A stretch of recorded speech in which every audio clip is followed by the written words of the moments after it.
Welcome to Campfire Curmudgeon. My name is Heidi S. and with me is Nicholas Jones. And we've got some special guests today. We've got Heather Zahara and Kelly Zahara.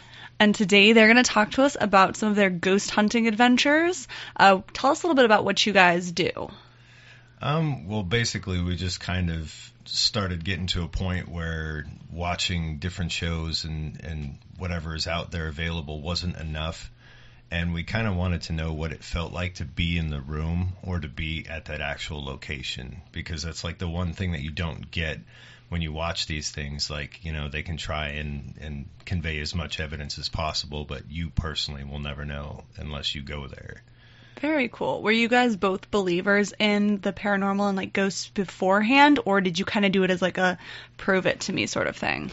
I think it was kind of both for me. Like, yeah. I kind of believe, like, because there's just all that information out there, like thoughts you have about or just weird things that happen, but then also like, okay, this isn't really real, maybe I'm crazy, so like I want to try to see, is this something that's legit? Okay, cool. What about you?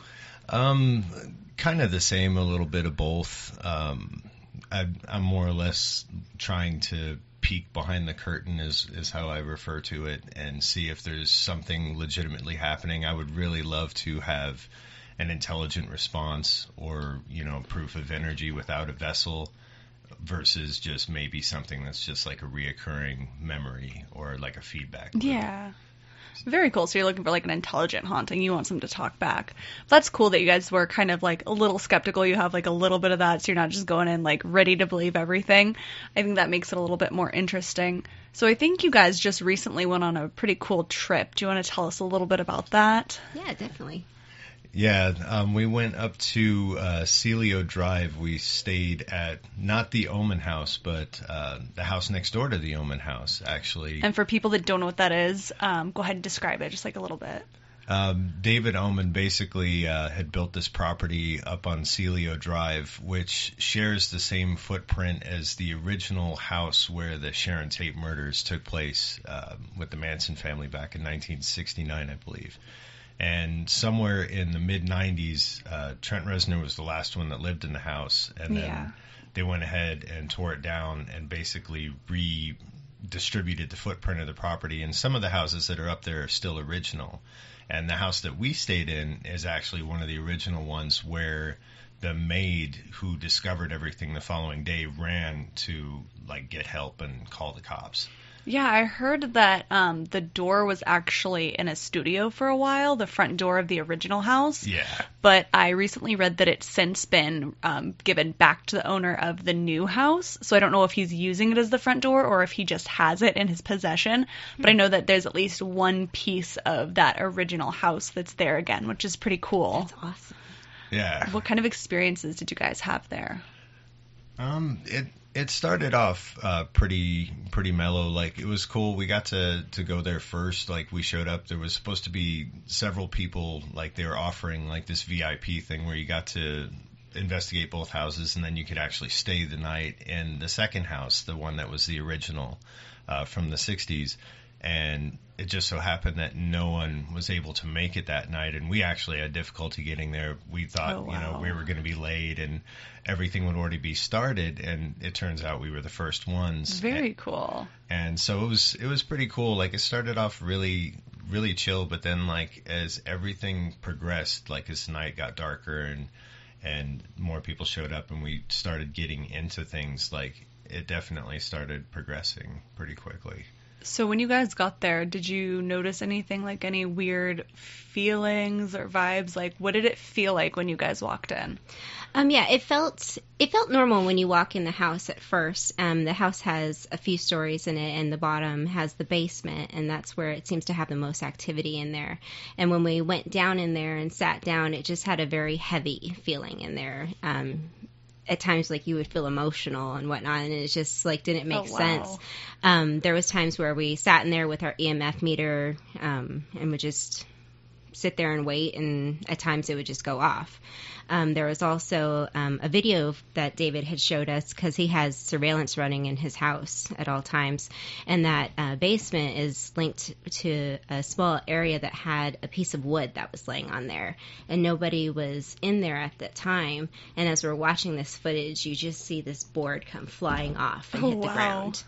And so that's kind of what we were hoping would happen. Something like that, yeah. Exactly, we were waiting for that. But never had that happen. But every time we went in there, it just felt odd. There was one point where we were watching surveillance because they also had all of the footage that was running through the houses showing in the garage on a big screen. And we were standing there watching, and then all of a sudden the camera on that basement just went pixelated and just started going out. And at that same time, the EMF meter started showing that there was a spike in energy. And I actually took a picture of that. And the EMF meter, that's electronic magnetic field. And do you know a little bit about like why people use those for ghost hunting, what the theory is behind that? Basically, the idea is that it's supposed to detect any disruption within the magnetic field. It's usually caused by electric currents. Like when I first got it, I was testing it going around my house just out of curiosity, and I would see, how sensitive this thing is. That's where the bit of skepticism going into everything. Yeah. I want to see for myself that, when I'm getting something that it's legitimate and that it's not like, oh, maybe it's picking up the currency from this device. So I go around and like put it up against my computer or like a light switch and things like that. And what I found is that it takes pretty much a very direct, intimate contact with something with an electrical current to pick up a false reading. So if you're just, say in your bedroom and you're sitting at the edge of your bed where there's not going to be any electronics, in your immediate vicinity, and you start getting a reading at the edge of your bed, you could trust that to not be like a false reading of, say, your computer in the corner or your TV over on your dresser. That's pretty cool. Did you guys get a lot of readings like that while you were there that night? Yeah. Yeah, early on, not so much, but as the evening progressed, definitely. There'd be times, like, it was really cool. Like I said, we got there before everybody else, so we walked the entire property, both David's and where we were staying, and it was 0.0. Even downstairs in the earthen room that she described, where it felt really heavy, like there was like a pressure just on like your temples, or almost like there was like a weight just kind of pushing you down. It was this weird, like, magnetism. That is weird. It was kind of hard to describe. But still, no reading on the EMF meter. And then somewhere in between 10 to 12 o'clock that night, you'd be just doing something random, walking down a flight of stairs, and then it just spiked to, like, 6.7 or 12. Oh, that's cool. Did you guys try to do any communicating, like talking to see if there was anything intelligent there that would communicate back with you? Yeah, we definitely did a lot of that. We also have a device that records. It's like we didn't actually go through that yet. That's something we still need to go through and listen to. But we did do a lot of readings in there in many rooms, in that earthen room. Multiple houses. Little like burst EVP sessions and things like that. Very cool. Especially when things would act up. Like what we try to do, especially when you're in a group environment, is we want to hang out kind of towards the back of the bus. Yeah. And, if there's, a bunch of people in one room, kind of hang back. And the idea is to hopefully encourage something to happen with fewer people being around. Yeah. Or increase your likelihood or less opportunity for, contamination. Exactly. You don't want to be like, "Ooh, what was that? Oh, just the lady in the other room." Yeah. Exactly. Like one of the first true experiences that we ever had was we went to Jerome, and we were on like the ghost tour that they offer at the Grand Hotel, and we were in two of the parts that are underdeveloped. They have a children's wing and a woman's wing, and I don't know if they've finished them yet, but at the time they were pretty much just gutted walls, no air conditioning, no electricity. Were they restoring them? Yeah. Yeah, because is that the hotel that used to be a hospital as well? Yes. Okay. Yes. All the way up on the hill. Yep. Yeah, so very cool. We went up there, and a bunch of people, like pretty much the whole group, went to the women's side. So we're like, great, we'll go over to the kids section. And they give you like EMF meters that they have on site, and like a little like a digital laser thermometer, so you can point it at something and tell the temperature.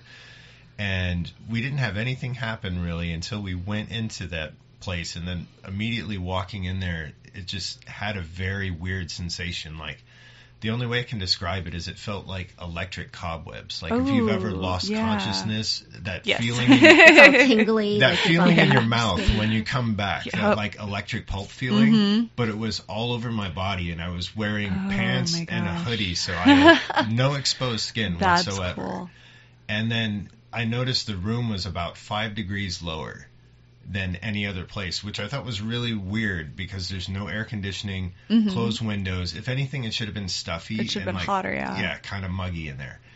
And as we're walking around, the EMF meter starts oh my gosh, going off, and it was like hip level. And I lifted up. So you're like kids level. Yeah. Oh, interesting. Yeah, because he was moving it around, and it was funny because there was a wire that was hanging from the top, and so we started testing the EMF meter. Okay, yeah, you're like running it and nothing, but every time it was by the hip, it just started beeping again. Very cool. So well, we were thinking it was a kid. They do say that anytime there's like renovations or like construction going on, that it does tend to like stir up if there's any paranormal activity there. It kind of tends to bring it out. So it's really interesting that you guys got to go when they were doing that in the middle of all of that.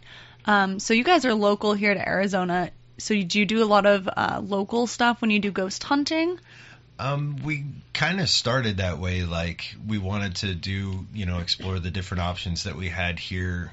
Jerome was definitely a big one for us. It's something that we wanted to check out for a while, just for some of the other local culture and things that you can find up there. But it has a great, storied history of tragedy as well as, interesting, background. Yeah, and I think Jerome was actually the scariest experience we had. It was during the first By time.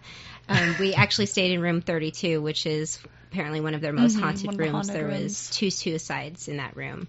One guy had shot himself in the head, and another was a patient at the hospital who had thrown himself over the balcony. Right. And when we stayed there, it was just really weird. It's weird to drive up a mountain to jump out the window. Yeah. Because that is a windy road.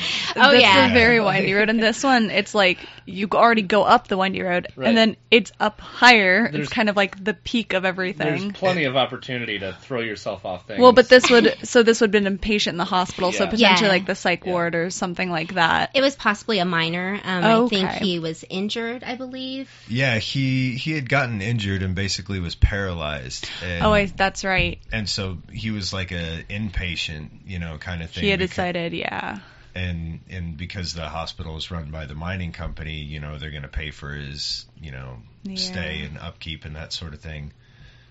And That's so interesting. he had decided he basically talked him into, I want to go outside, I want to be on the patio and see the sun. I need some fresh air, And pulled himself over, which 3 is kind of the inspiration for the way that they have the patios now, where they're barred in and separated. Well, they separated, I think, probably for the fact that, make privacy of the suites and whatnot. Yeah, when they changed it into a hotel. That's really interesting. So what was the experience in that room like? The experience was really weird. Throughout the whole hotel, all the pictures I took had orbs in it. In this room, there was multiple orbs just scattered around the whole picture. It just felt really weird. A lot of times we were hearing sounds, like we would hear stuff on the balcony. It sounded like someone was walking on the balcony. And it's a really quiet place. Like boots scraping. Okay. Against concrete, not just like a little knock or something, like a deliberate, like, footstep. Like steps. That's cool. Yeah, and right before we were really just trying to fall asleep and the lights were out, we were just laying there, just listening to everything going on. We heard a really loud bang, and it was definitely inside the room, and like it definitely made us jump. So we get up, we start trying to replicate the sound, of course, because we're trying to you're like, okay, what fell, what moved? Yeah, so we're closing doors, we're slamming things, and just nothing replicates that sound. And when we got home and listened to the audio, we kept listening to it over and over and over again, and it didn't have like a bang sound like a door or something. And when you really listen to it, it kind of sounds like a gunshot. Oh, okay. Wow. Like one of those old time guns. And it would make sense because this would have happened in the early 1900s. So guns would have definitely been different in that time frame. And they say that some paranormal does come through where it shows that experience very happening. cool. So I kind of wonder if that was related to that sound. Yeah, it was really, really strange because we were just laying down, like she said, and at first you were hearing like this light, like knocking noise, and they have these weird. It's almost like a half window you can open up above the door. Yeah, to, a lot like, of let them air in. have that here. A lot of those old hotels here. And I thought initially it was just like there's a little bit of light creeping in. Maybe a bug is banging up against the that window, glass, yeah. and it's thin. And then it seemed to get like more persistent. Like it was like, I want you to hear this. And then, you know, right about the time I was like, that doesn't really sound like a bug. That noise is getting louder. That's when it's bang. Oh, wow. And it was like the sound of like someone either dropping. It's like, now that I have or your attention. or slamming the toilet seat like completely down. Mm-hmm.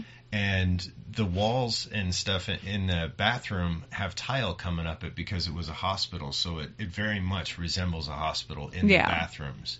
You know, that part really hasn't changed too much. So the acoustics of it, you know, throw sound really, really well. Oh, yeah. And I go in there and I'm expecting to see like a cabinet door or the toilet seat moved. And like I messed with, like she said, different things to try to replicate it, and nothing sounded quite like what we heard. But it was most definitely in the room. Like it wasn't That's cool. adjacent or, you know, upstairs or whatever. Mm-hmm.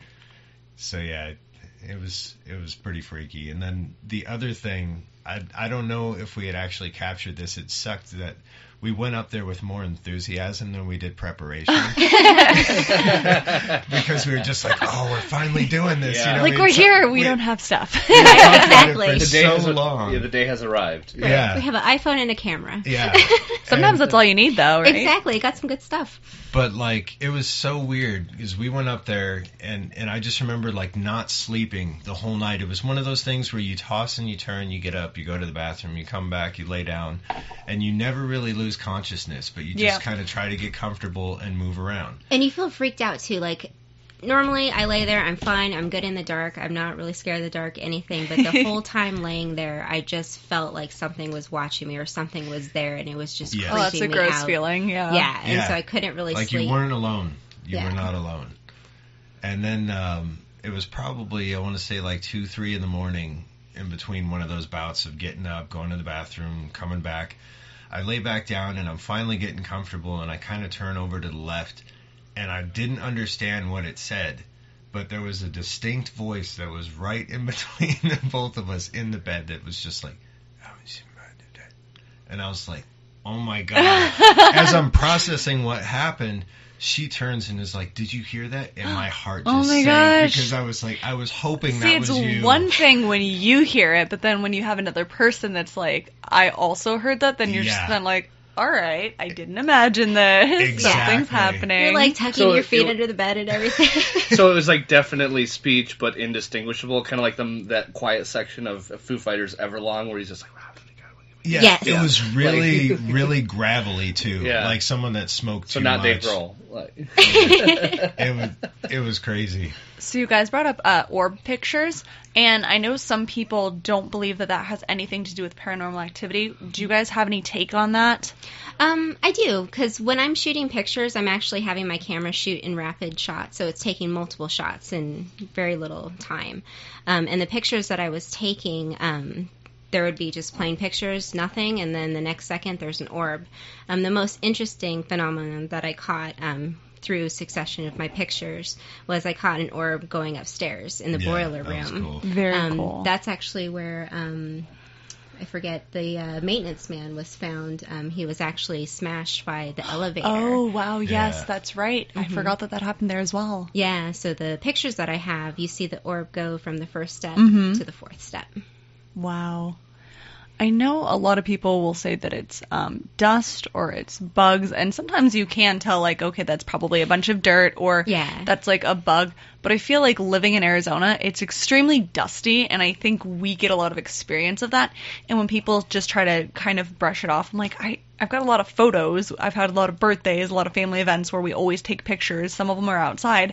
Yeah. And why don't we see orbs all the time then? If it's just dust, we live in somewhere where you can dust weekly and it still looks like you haven't dusted in years. Exactly. And we don't have that in all of our photos. So I actually do think that a lot of the time those are signs of paranormal activity, especially if it is somewhere where, you know, you can go in one room and take the picture and it's a room that's had activity and you can see those orbs, and then everywhere else you won't get it. You know, it's like, what, there's only dust in this one room? And what's unusual about it is it seems like really defined too. It seems really bright, and at times you can even see through it. Like in the picture, you can see the other end of whatever The orb, the shot is, and it just seems abnormal because, like, you can usually tell when there's dirt. It'll look pixelated, or Yes. it just, you can tell there's something off about the picture. But then in these pictures, it just looks clear as day, which makes it abnormal to me. They move with purpose too. Like the shot on the stairs was a really, really good one because it clearly defines, like when you see it from frame to frame.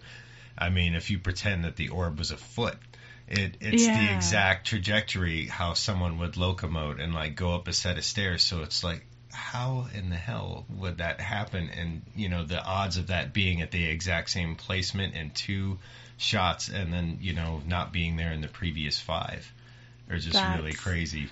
That's pretty cool. Well, you've been pretty silent this whole time, Nicholas. What have. are you thinking? I'm trying not to be rude.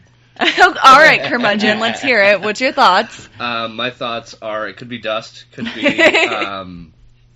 for the orb thing. The orb thing is like, have you guys ever taken a college photography course? I'm actually taking photography courses right now. You're like, I got it covered. I was gonna say it sounds like it could be the combination of lens flare from the lighting in the hallway plus the ideomotor effect of holding your phone. You can think you're holding your phone still, but your nerve impulses are going to move that camera even slightly, markedly enough to where it could be you did one micro motion, and in that micro motion it took 4 pictures, so you just see the continuation of the motion in your hand exaggerated by like a refraction from lens flare. And these shots were taken by a DSLR camera. Okay. You're like, hey, guess what? The iPhone was audio. Yeah. We had. So you're talking even more weight, even more leverage, even more of a possibility of a weighted. There is the possibility, but it also did have the auto shutter on. Right. And I hold my hand pretty steady when I'm taking shots. That's the point of the ideomotor effect. It works. That's the Ouija board thing. It's the plumb bob seance. Like, speaking of Ouija board, we're gonna do it in your apartment and find out what's going on in your condo. We'll be finishing up recording every once in a while, and we'll be like, I'll be packing up the thing or going over audio, and upstairs you'll hear just a.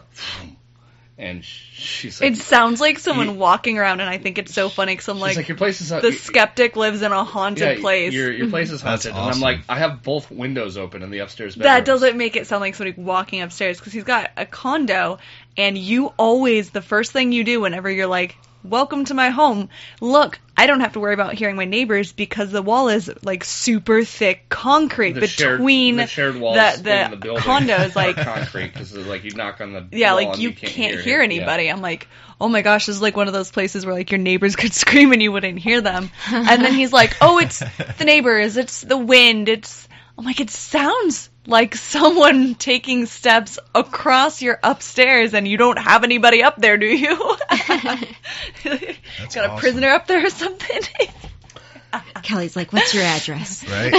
I know, so I'm like, we're going to have to do some You're stuff. invited. Maybe we're going to have to do some ghost hunting. The only reason we recorded over here was for convenience. Yeah. For you guys, 'cause proximity. Yeah, we've got more toys nowadays. Like we come. We might have fully to- equipped Right. with like. We might have to do it. Let's do a haunting and have some drinks and. We also had some Like party games or weird whatever. stuff here. So when my husband and I moved into this house, there's a room that we use as like my sewing room and our guest room. And in the closet, there was a bunch of like teeny tiny small child-sized clothing hangers. And I was like, that's so weird that they left them. Everybody always needs hangers. Like, why would you leave them? Yeah. And then right outside that window, we have what's supposed to be a garden. It's just desolate dirt. But there's like little handprints and like dates and names of kids, and I know that the people, or the lady that owned the house, she didn't have children because her realtor made a comment about her being the only one that lived here. So I know it was the people before that. And I was like, that's so weird that she just like left the hangers. I guess she didn't use this room. And I was here alone after we'd recorded. I was working on editing one of our episodes out in the other room. And I'd had it pretty loud. I was trying to listen to stuff. And then I had just finished. And I heard something. And I was like, oh, shit. Like, it sounded like someone had broken in and was in that room. Oh, and that room is in our backyard where it's super dark. Anybody could get that. I was like, somebody's totally back there. Nobody would see them break in through that window. So I was like going in the kitchen, grabbing a knife, and I was like calling my husband. I was like, hey, when are you coming home? And Nick had left, and I was like texting him. I was like, why did you leave? Someone's here. And my husband got home, and I was like, all right, let's go like kick whoever's ass is in here. Because we'd had a lot of neighborhood kids like messing around in our yard and stuff. So I was like, did one of them get brave? And I had all the lights out. I was like, did somebody think we weren't home, broke in, and then realize that I was here? Nothing. Nobody. I was like, we'll go outside. Like, let's look. Let's see, was somebody out there? Like, footprints. We didn't see anything. So I'm like, okay, that's weird. Whatever. And the next day I wasn't even thinking about it. I was in the middle of like a project, and I keep a lot of my crafting stuff in there. I was like in a hurry, and I went into the room, and as soon as I opened the room, I just like stopped. Like it just kind of felt like something just like hit me. And I heard what sounded like two children talking. So then I was like, what the fuck? And I hear, shh, she'll hear us. And I was like, I'm just going to grab this and I'm going to go. Wow. And I was like, that's so weird, but I'm in the middle of trying to get something done and I don't have time to like dwell on this, so I'm just going to do this. And I was telling Nick about it, and he was kind of like, all right, whatever. And I was like, no, I hear it. And sometimes it sounds like someone breathing, is like heavily breathing in that room. And he was just like, whatever. And you went in the room, and then you were like, wait a second, come here. And I was like, yeah, this is what I hear. So this is like a different party. I was sleeping in the guest room. Yeah. And I was like, well, come back in here. And then it was just like everybody had left, so it was quiet. Josh was like already asleep or in the shower or something. And what it sounded like was I was just like, okay, just shh, everybody quiet for a second.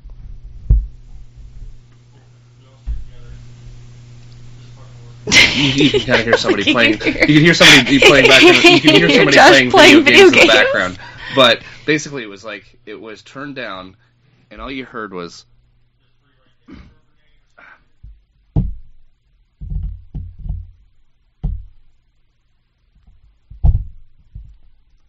And then, what happened after that was, like we opened the door, and there was just the house noise.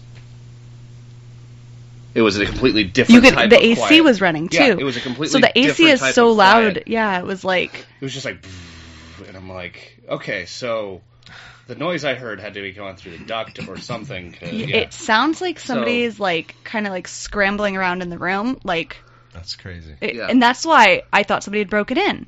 It sounded like somebody was like quickly trying to like hide themselves or something, and then sometimes you'll hear like like the scared breathing, and I was like, what is that? Like I was convinced. I was like, I'm gonna have to go knock somebody out that just broke into my house. And every once in a while I'll just hear that, and it's like you can hear it in that room, and you'll like open the door and it's louder for a second, then it'll like stop because you're in the room.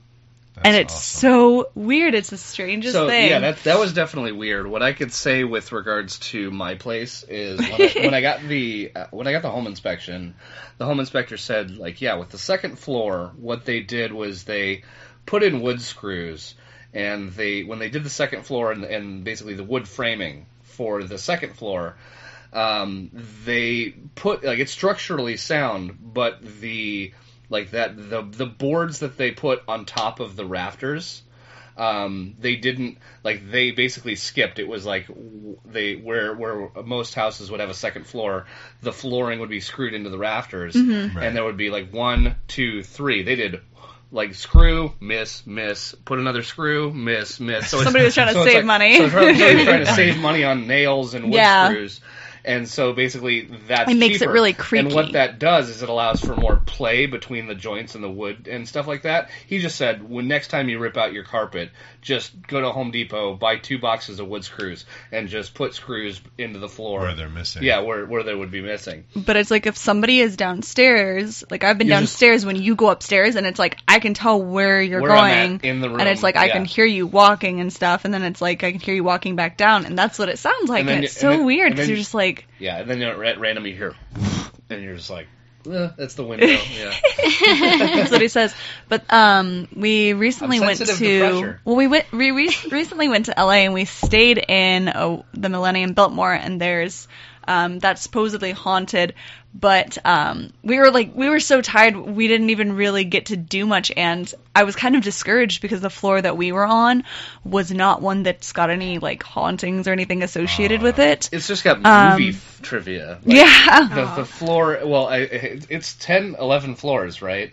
And it's the hotel that they filmed a lot of the Ghostbusters hotel sequence in. Oh, okay. Not the So or like the lobby of the hotel was the ballroom that they were fighting Slimer in. Mm-hmm. Right. And the hotel, like when they're walking around looking for, he's got the EKG or whatever Venkman does, and then he sees the butler and he's like, and he pokes the butler just to make sure he's real, and they're like, oh, he's looking at me, Ray. This was filmed in that hotel. Awesome. And also in a couple stairwells, that's where they filmed, where they had to walk up Dana Barrett's, like, a super creepy high-rise, because basically it's all this kind of circular spiral staircase that just goes up 11 stories. And we took some pictures and stuff. We didn't really do like a lot of I kind of said like, oh, we should leave a recorder, but I was like, that's just going to be like both of us snoring all night or something. No, me snoring. Yeah. So we wouldn't have heard anything. That's why it takes so long for us to go through audio, because it's You're like we're going to hear a lot of nothing. Yeah. It's very, very tedious to go through that stuff. Like there was some stuff. Do you just amplify the WAV file a bunch and look for like spikes? Well, that's what I've done a lot of editing with vinyl and stuff. Like I went through this whole project where I archived like 900 and something records digitally. So yeah, you become really accustomed to looking at the spectrograph and being like, all right, there's an imperfection. All right, I got to fix that. And it's kind of the same thing. Like I was able to find like that doesn't make drum. sense. Yeah. Like, here it is right here. You can see us wrestling around and then bang. So yeah, it makes editing a lot easier. Like she was saying, we still have to go through the California stuff, but we had some weird shit happen. Like I had mentioned earlier, we were the only ones that stayed in that house. Yeah. That did the overnight like VIP package he was offering. And so we did the investigation. We had the weird EMF meters, probably some of the other highlights besides the physicality of being in that room and feeling like that magnetism and kind of pressure on your head and your shoulders was when we were standing there one time looking at the little nerve center that they had with all the other cameras basically giving the live feed that started distorting, and then all of a sudden our fucking car alarm goes off behind us. Yes. For no you reason at all. told me It just about that. whap, you know, like that's such a 8:30. strange, like, what a weird coincidence, right? Yeah, It's just like right what as are we're the standing there, odds? and the guy's like, they're starting to have latency issues with the camera, and they were all, you know, in real time, nothing was wrong, 26 of them are feeding, and then he's like, that's weird, and then right when he started messing with it, boom, this shit goes off. And the other really strange thing that was kind of reminded me of the Jerome, like, voice speaking in between the bed, was after we were done, this is like, I want to say 3:30 in the morning is when we finally stopped. We went for a good, like, 12, 13 hours just straight. And we're wrapping up. We're like, all right, let's go to bed and everything. We're the only ones in the house. We had closed up. David Ullman and everyone are over in his house. And you hear the fucking door open. And 3 people walked in and walked across to the living room. Like, that's what it sounded like? Very it sounded like distinct. 3 different people walking. Because this is old and it was all, like, wood floors, original wood floors. Like, the door was kind of creaky. Like, the hinge was a little bit. So you could hear it when it opened, like... And the house was quiet. We were already laying down. Were you guys able to Turn see? lights So, like, off you and could everything. see that there was nobody actually coming in. Did you see the door move or anything? No, because this is a 3-story house. Okay, so you were, all right. And this was on the top floor. We stayed on the second. Gotcha. Down on the first landing. But you could hear it perfectly. That's interesting. So right when that happened, I'm like, all right, let's get up, let's go. Yeah, look. let's go see. And the door was closed, all the lights were off, no one was in the house. Oh, wow. And then we did all 3 levels again. I think we did more EVP sessions just to double check. But yeah, we got to go through all that stuff. Hopefully. Yeah, if within, you find the next anything, month. send it to us. We'd love to listen to it. I was saying I wish that we had recorded because it was so funny because of all things. The curmudgeon slept through the experience that happened the last night. We were there for LA Podfest, and so we kind of had a busy weekend. And the last night we were there, we were at the after party pretty late. By the time we had packed everything to get ready for the next morning, gone to bed, like it was so late. We both just kind of passed out, and I was asleep, and I felt what I thought was Nick running into the side of my bed, so I assumed that he was trying to go to the bathroom and like hit the front end. Which and I'm clumsy. Yeah, so I was gonna like well within my pattern of behavior. I was gonna wake up to like yell at him and be like, "Hey, like be careful, watch it," because I was like, "Great, he's gonna like fall over or something." And I look up and I saw somebody standing there, and I kind of like blinked, and I didn't see anything. I was like, "What the hell?" So I looked over at his bed, and he was asleep, and I went, "What the hell?" And like I kind of yelled it, and then what was it you said? You said the creepiest thing. He said something like, "It's real." Or he goes, he said, "They're real. They're all real."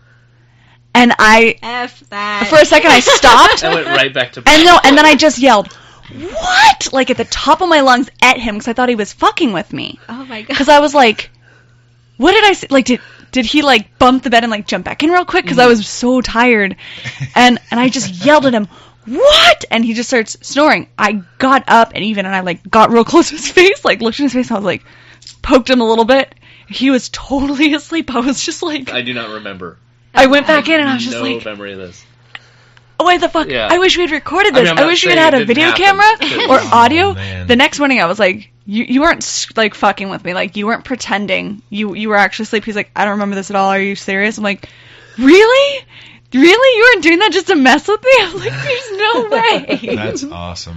Yeah. I just thought it was so funny. I was like, what does it mean? Do you remember what you were dreaming about? He's like, I don't remember. I was like, Gah! I just wish I knew. Yeah, you have to remember. Nope, not gonna happen. It's like, are you sure you don't remember? Because I was like, maybe he was just dreaming and like he was just But that's responding like the to me. creepiest thing possible. Yeah, that they're you could all say. real. And I was like, Yeah.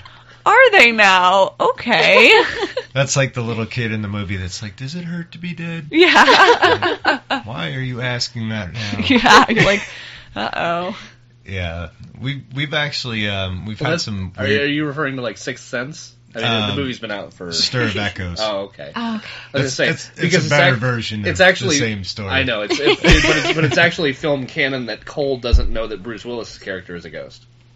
He thinks he's real. Right. Mm-hmm. Yeah, it's Bruce Willis who realizes he's a ghost. Yeah. Anyway, But yeah, we had some weird stuff happen in our house a few times too. Mm-hmm. The first time it happened was the day that all of our equipment arrived, when we decided to go in very cool. and get the EMF meter. We got a little EVP recorder, and then we got this thing. It's not a GoPro, but it's like a GoPro, but it's been fitted to receive all spectrum of light. Oh, okay, yeah. So then we have this other light source you can hook up to it, which when you look at it with the naked eye, it looks like it's just a dying light. But when you look, if you're using it in a completely pitch black room and you look through the lens finder, it's like shining a mag light, and you can see everything That's cool. in that room. So we hooked that up. is it throwing like the low frequency infrared? Yes, Like it's basically yes. like to the naked eye, it's invisible. Yeah, But it if looks you can like see it's an infrared, dull it's red. Yeah. Mm-hmm. Yeah. Yeah, exactly. So we got that to where we hook that up on a tripod and try and get like most of the room wherever we're staying. Very cool. Then we'll have a normal camera to do just still frame, use the EVP for any kind of audio stuff, and then the EMF meter is like it's like the Mel meter one that you see on Ghost Adventures and like what most typical, And it's multi-purpose. It has the temperature reader. Yeah, it's got a and temperature there you go. That's on cool. there too, so you can see fluctuations and stuff. So yeah, the day that stuff arrived, like we were super excited about it. We're like, yes, now we need to plan an adventure and do something. Yeah. We need to use it now, essentially. And I was out in the garage. This was like 10, 11 o'clock in the morning. Oh, and I remember I that. was fixing her wheelbarrow because we had just blown the tire on it. We were moving a bunch of rock, and we tried to do too much and blew out the tire on it. So we were getting another one. And I was sitting out there working on it in the garage, and I just had this feeling like somebody was watching me. Mm-hmm. And her mom stays with us, and quite often she'll come out, she'll, just hang out with me, see what I'm doing, ask me questions, and, I'll just kind of explain. I'll be like, oh, we're fixing this, or we're doing that, whatever, and kind of teach her something, it's cool. And so that's who I expected, Yeah. When I had that sensation that, like, somebody's watching me right now. And so I turned and kind of looked over my shoulder, and I didn't see her, but what I saw was like a silhouette of a person. Okay. But it was transparent because I'm looking at it like through the sunlight, almost kind of looking into the sun, but I can see this thing. And as soon as I noticed it, it started moving. Oh, wow. And I didn't want to take my eyes off of it just in case it was, light playing tricks on my eyes or whatever.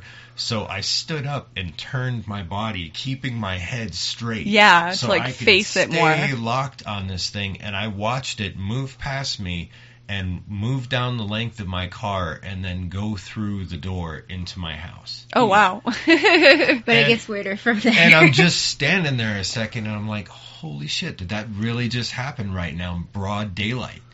And so I'm like, I'm going to go inside and tell Heather about this. And so I walk in the door, and she's sitting at the dining room table, and I'm like, hey, and I start beginning to say, like, you'll never believe what happened. And she's all, something just touched my neck. Ooh. I felt my hair just get brushed across my neck. I was sitting at the kitchen table writing something down. I think I was making a list. I didn't have the air on. There was nothing blowing through the main AC. Fans weren't going, so everything was still in there. I was the only one in the house in that part. My mom was on the other side. And something just felt like it brushed my hair back, like I felt it just move. And so I start telling him about this as he's coming in, because I'm like, holy shit, this just happened. Like, oh my gosh, like I know this happened. Like, can you believe?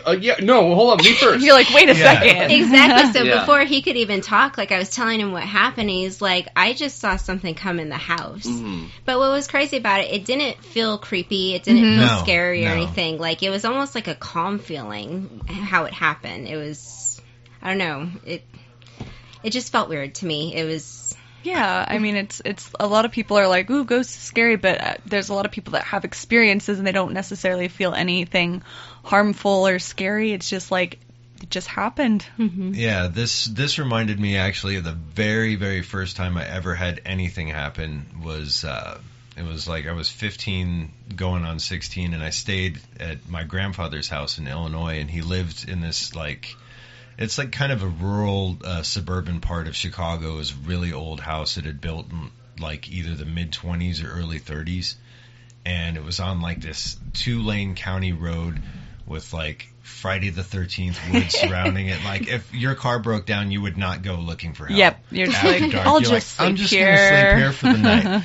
And I remember... You mean the safest places in America. Yeah. The thing is, before the slasher movies, that was like the tranquil place to go. Right? Yeah. That was very picturesque. To escape the violence That's of the where city. all of the murder shows start. It's like, it's a town where nobody locked the doors. You're like, all right, somebody died. Yeah. Jason's here. Yep. And it was... So, yeah, it was this summer, and he was selling his house because it was shortly after my grandmother had passed away, and he didn't want to stay there anymore because it just reminded him too much of her, so he wanted to, like, move to closer where the family was. We used to live in Illinois, and then we moved out to Colorado, which is where we were at the time. And so I stayed out there that summer and basically helped him sell his house and prep everything. And we're having a garage sale, and he was, like, a really practical guy. He wasn't spiritual, you know, he didn't believe in like crazy stuff. And we're having a conversation, and just out of the blue, he rattles off, he's like, if you're ever up late at night and you hear a knock on the door, that's Charlie. And I'm like, You're what? like, who? And he's like, yeah, just go ahead and let him in. He's like, otherwise he'll get kind of persistent and loud. And I'm like, who's Charlie? And he's like, the ghost. And I'm like, get the fuck out of here. Like, I know, my whole life you've never believed in anything. I'm like, okay, Grandpa, whatever. And So you thought he was just like messing with you? I thought he was just fucking with me.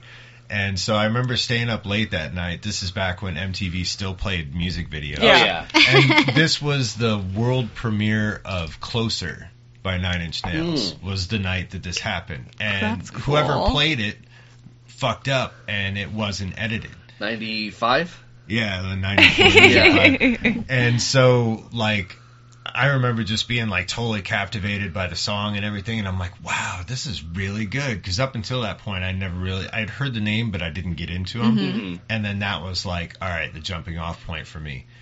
And then right as that song is finishing, fucking. And like I said, he's on this county road. He had a really cool driveway. It opened up in between these two trees, and it was like a natural dirt cul-de-sac. And then there was the house there. It was on like 1.5 acres that was on a hill. Massive fucking trees. I mean, just awesome. It was the coolest place to be growing up.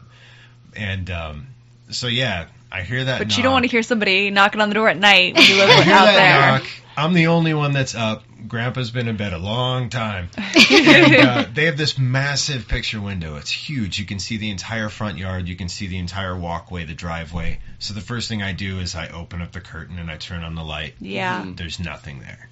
Because they have, like, wildlife that would come up. Raccoons, deer, all kinds of shit. So I go back to ignoring it and I sit back down. And then you hear a much more deliberate, Oh my gosh. and I'm kind of like ice in the veins at this point. I'm like, I'm curious, but I'm a little freaked out. Yeah. Yeah. And for some reason, I just decided to go with it. And I opened up the door and just kind of committed to the whole idea. And I said some throwaway comment trying to, like, calm my nerves. And I'm like, I almost went to bed. You almost missed me. And I seriously, I shit you not, felt something brush past me. And I saw the carpet move. Oh my gosh. The hallway light went on, and then I heard it go upstairs, and then the hallway light went off because it had a 3-way switch, one at the bottom, one at the And top. then Charlie said, "You bring me closer to God!" And what was fucking crazy is from that moment on, it would be at varying times of the day, sometimes during the midday, sometimes at night. I'd be hanging out upstairs. He had this really cool stairwell. It came up in the middle of the room. Mm-hmm. And then the room came out around it. Yeah. This part ended in like a little closet. Always creeped me out when I was a kid because they're half doors with like little fucking trolls. Yes, yeah, you're like, what is this? A lot of these like Depression era like houses, especially rural, they were owner built. So it's like it wasn't some dude with an architecture degree or a contractor cranking out one house after another. It was all ad hoc. It was like, I'm going to make the house that I have the lumber to make. The Sears Craftsman houses, like house in a box, basically, and they'd have to put it together and like, we need another room, so we're just going to add on whatever. Yeah. So, part of the room ended in that little closet, and then part of it continued on to the master bedroom. And that summer, I had a little TV up there and my Nintendo and shit where I could hang out and play games. And like I said, the house was really old, so you could hear, especially when people went up the staircase, it kind of turned. It was really cool. It came into the hallway, and then it would take a few steps and turn and then go straight up and then open up into the room in the middle of the room. And so you'd hear someone coming long before you saw them. Mm-hmm. And I would be turned, my back was to the hallway when I'm playing, and then I would hear the noise, and then I would turn half expecting to see my grandpa or my older sister came out that summer and stayed with me. So I would turn and expect to see one of them, and instead of seeing either of them, I saw what I saw in my garage that day. It was almost like a shadow. Mm-hmm. But more like a silhouette type thing. You could just see through it. You kind of tell something's there, There was the outline of a person, but I just keep not thinking of solid. Bill Duke in Predator when he first sees the cloaked predator. Exactly. He doesn't see it, and then it moves, and it's like then it disturbs the light around it, and he's just like. That's the best way actually to describe it. Mm-hmm. It's just like a gradient version of that. Wow.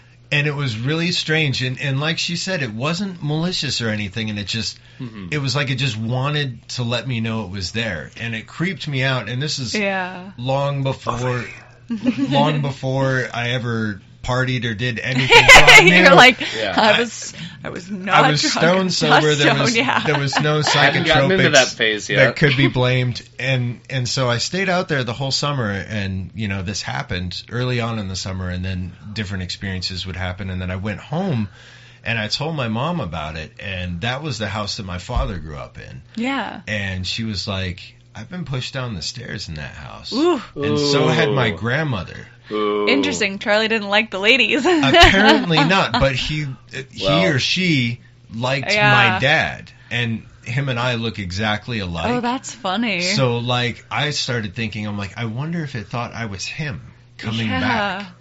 That's kind of cool. Yeah. Also, if he had died before the 80s or 90s, think about how a man who lived in that era probably would have treated women.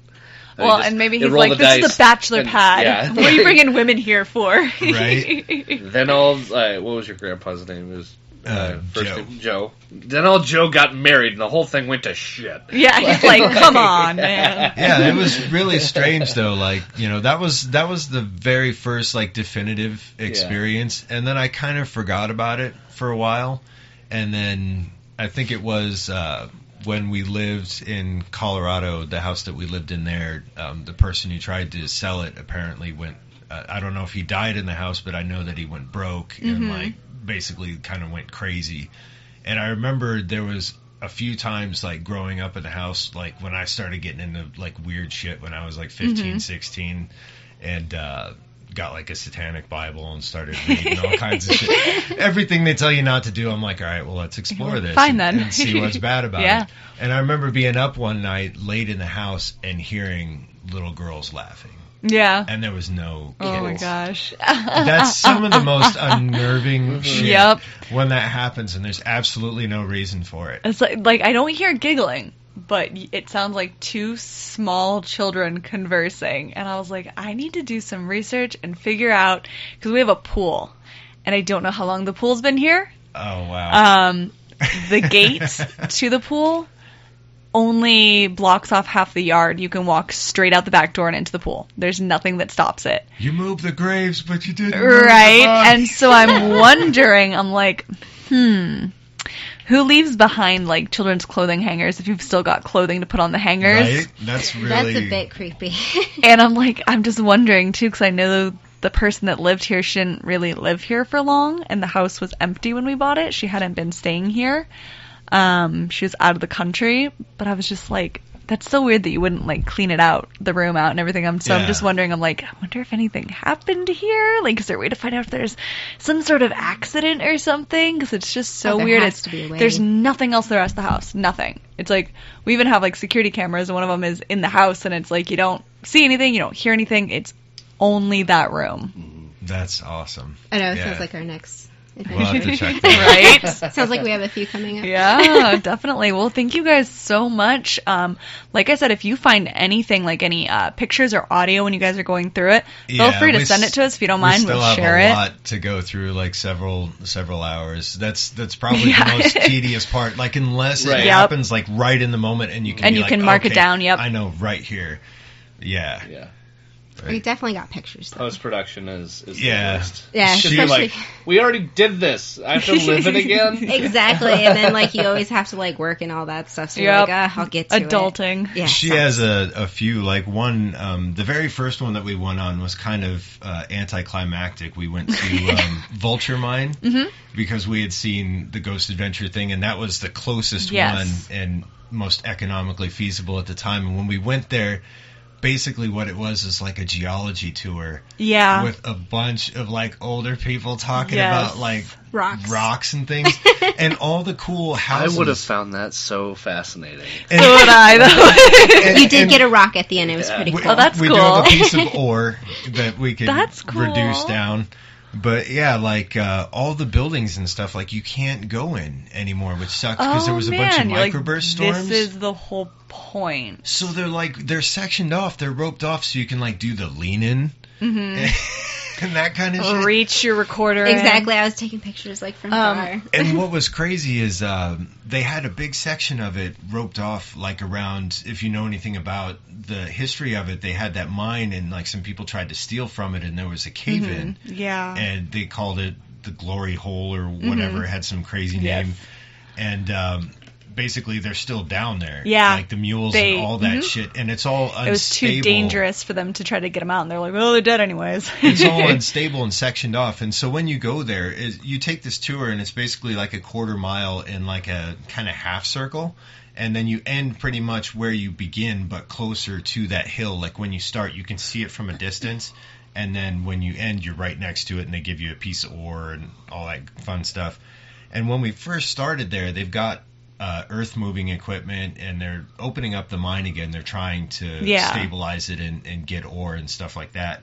So it was less geared towards paranormal, more towards geology. So I'm like, but we've came this far, so we're already committed. We're already committed. It was some cool pictures of old buildings. Yeah, and that's always cool. Some things happened there that I didn't think that we recognized immediately right off the bat. Like she captured a really cool picture, and one of the few buildings we could go in was like this really old mess hall from like the 1900s, and they did have some like old rations and shit, like a can of like olives from like 1910 that had never been opened and stuff.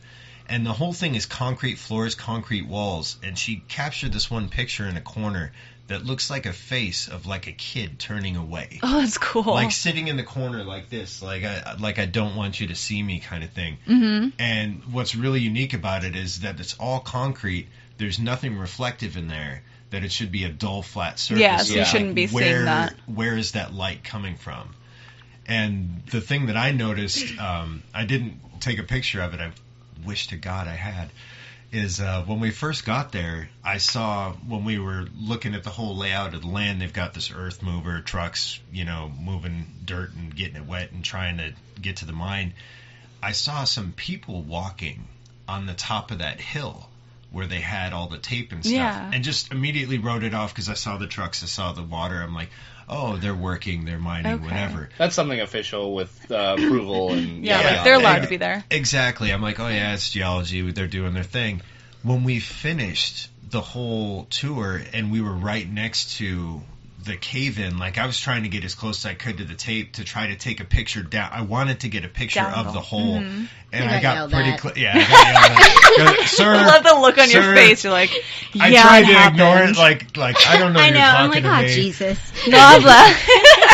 And so I got as close as I could get. But what I came to realize is where that person was standing that I saw earlier was unstable ground. Would have been where you're not allowed to go, yeah. And what it made me think in like a funny kind of whimsical way is I'm like, it reminded me of Beetlejuice when they knew the fucking other people were coming, so the Maitlands were like hanging out the window so that Otho couldn't find him. Yeah. And I'm like, I wonder if certain spirits or whatnot do that. Yeah. Like, oh, son of a bitch, they're here. Let's go up the hill. Yeah, time to do it. Yep. One, That's funny. I don't know if you guys have heard of the domes out in Casa Grande. Yes. Yes. I know we've been talking about maybe seeing about getting permission to go out there before they tear it down because they're going to be tearing them down soon. Maybe. Oh, I didn't know that. Oh. They were ordered to tear them down, I think, like last year.